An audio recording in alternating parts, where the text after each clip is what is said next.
Can normal people squat 315? We're gonna go over this today, and we're gonna even provide, if you can squat 315, what you can do to get there, and we're gonna start right now. One thing that I learned being at the Paris Olympics, and even in Tokyo, but more so in Paris because we didn't have any COVID restrictions, was that when you're walking through the actual Olympic Village gym, it's incredible how strong elite athletes are. And you'll see triple jump women back squatting 300 plus pounds for reps. Skinny 60 kilo athletes that don't even lift for their actual event, and they're just ungodly strong, ungodly explosive. But that sort of struck a chord with me where I'm like, can normal people actually back squat 3 plates on the bar? And I remember back to some of the first things that I learned personally was that when I went to a local gym and I started to get into lifting, I wanted to be like the dude who had those 3 plates on the squat bar. The weights were clanging all over the place. He was getting set, he's screaming, he's got chalk everywhere,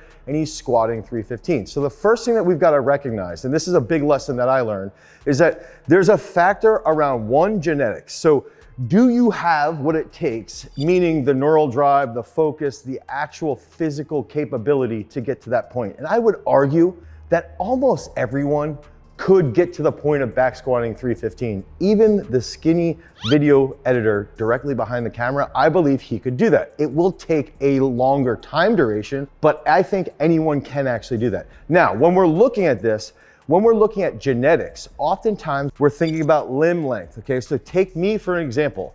I just got measured at the doctor. I'm 72.5 inches, so I'm 6 feet and a half. I got a little bit shorter, but I have very, very long legs. And typically, when you have longer legs, it's harder to back squat heavier, okay? If you have shorter legs, it's a little bit easier. You don't have as long of a range of motion. So that's a big factor that goes into factoring in and figuring out the timeline that it's gonna take to get to that 315 pound squat. So we're gonna go into technique, we're gonna go into variations that you can use. We're gonna go into all these different aspects, frequency, volume, and we're gonna help you get to that 315 pound back squat. Okay, so the first thing that we've gotta do is that if we're trying to get a normal person to squat 315, I wanna establish their technique right off the bat.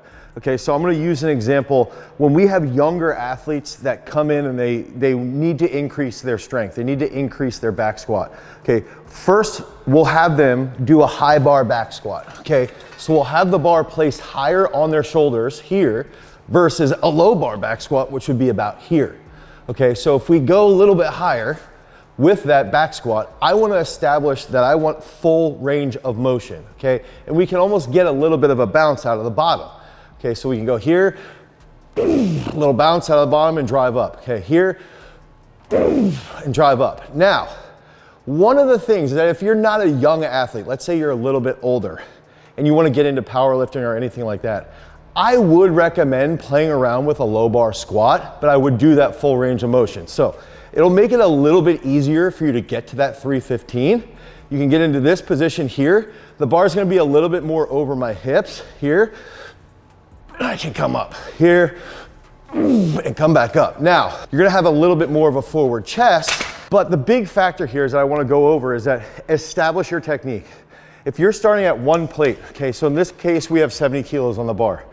If I have an athlete at 70 kilos, I know that they're gonna get about 50 squat reps every single week. For them to go to 70 kilos, from 70 kilos to let's say 120 kilos, they're gonna increase their strength. It's gonna take about 100 to 150 reps for every 10 pounds, okay?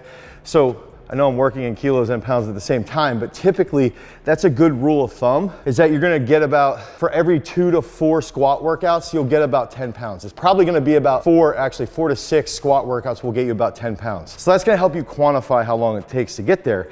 But the big factor is that when you have these younger athletes, they'll typically change their technique as they start to lift heavier.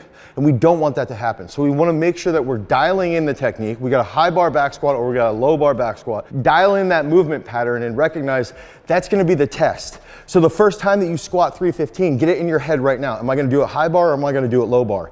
And drill that over and over again. Drill that technique constantly. That's gonna make it easier for you to get towards that big time goal and hold yourself accountable to hit the right depth. Typically you'll see people start to go more shallow, more shallow, more shallow the heavier they get, but don't do that. That's not a true back squat, at least in my opinion. Hit it from the way that you're learning how to squat in the beginning, high bar, full range of motion.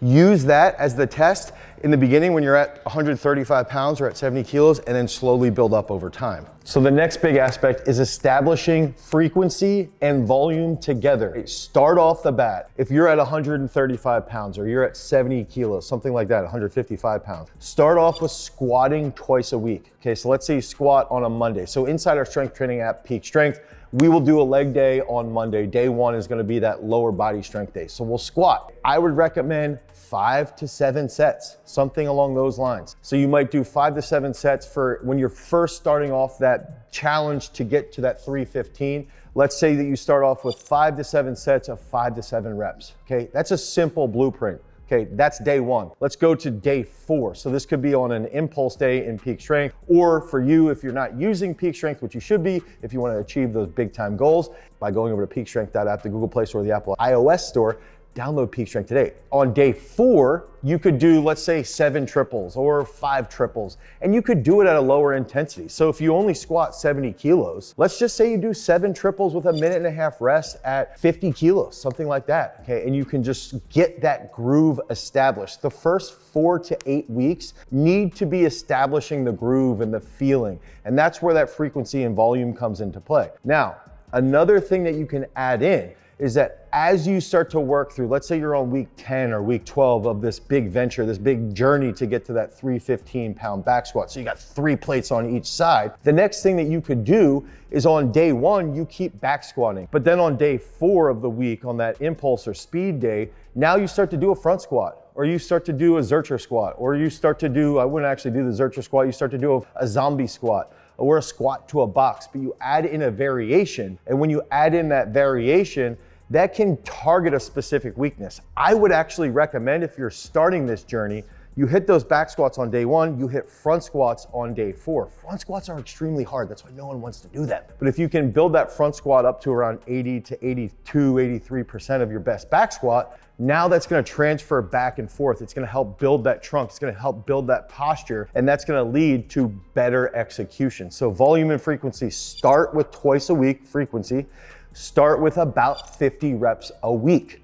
Okay, so one day you can do that, let's say 7 sets of 5. And then the other day you can do 7 doubles or 7 triples. That's gonna get you around 50 reps a week. And that's a really, really key process that you can start to lay out as far as volume and frequency. So now we're gonna go a little bit further into the variations, but I also wanna talk about the ratios that we use. We look at it and we say, for about every 100 reps, you're gonna get a 10-pound increase. And that's typically standard up to around 225 pounds. Then we'll start to see it goes down to like 150 to 175 reps for 10 pounds. So to get to 315, it will take a little bit longer. And that's where we'll see it might take us 8 months to go from 135 up to that 225, but then it might take us a little more than a year to get to that 315. So we've just got to have that in the back of our head as we're using that ratio.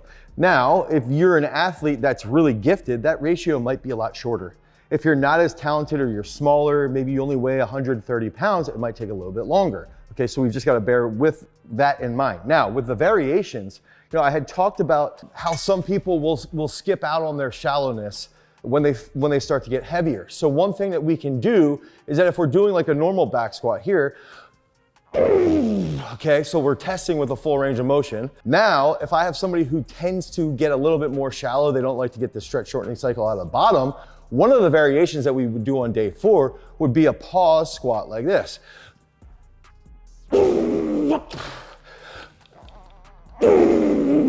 So my favorite variations typically are a pause back squat, a box squat to a lower box, and a front squat. Those are my top 3. You can cycle through those and build those up. That's gonna take us to trigger sets. Okay, so a trigger set would be, if I could pause back squat 275 for a double, maybe a triple, that's gonna get me close to that 315 from a normal rep. Okay, so we can do a test like every 12 to 16 weeks to see where we're at. That's something else that we do inside of our strength training app, Peak Strength. We actually have assessment weeks to figure out where you're at with your strength in regard to your sport and what we need to build that out. Along those lines, okay, if we're cycling through 4 weeks on a pause back squat on day 4, the next 4 weeks we do a front squat, the next 4 weeks we would do a box squat, we can build those up and push those.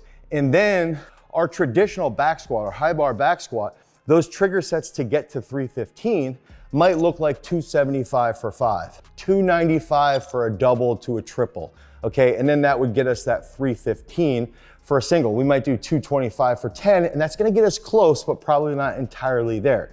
With the front squat, if you're looking at around 80 to 85% of your best would be, your front squat would be 80 to 85% of your best back squat. So if you're back squatting, let's say 225, what would that put your front squat? Around 185. My math isn't the best right now, but that would probably be around where you're at. So just keep those in mind as far as trigger sets and as far as variations are concerned. So no matter what, the big factor is that you've gotta make that squat an event, okay? You've gotta think about staying tight, pushing through your belly button, or if you have a belt on, but I don't even think you should be squatting 315 with a belt. Try to do it without a belt.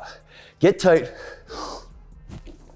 I went forward a little bit because I got squishy shoes, but make it an entire event. At the end of every 16 weeks, get your friends together, get your training partners. Work towards maybe at the end of the first 16 weeks, you test your 3-rep back squat. At the end of the second 16 weeks, you test, maybe it's your front squat on day 4, and on day 1, you test your 5-rep back squat. But make it an event. Come up with a ritual. Recognize that if you're a normal person, you can still do this. You can still squat those 3 plates. The first time I squatted 3 plates, I can tell you a quick story, is I was wearing jeans. Because I had long legs, I didn't like to squat. I would wear jeans and it would make it a little bit easier.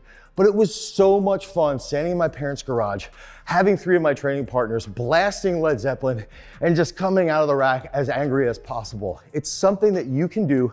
Set your mind to it. Try to track your workouts. Try to make sure that you're following a specific program, and recognize there's just a long time continuum. It could be a year, it could be 2 years, it could be 3 years, but no matter what, you can get it done. Because remember, freaks, if you want to become a champion, you've always got to cultivate your power. Peace.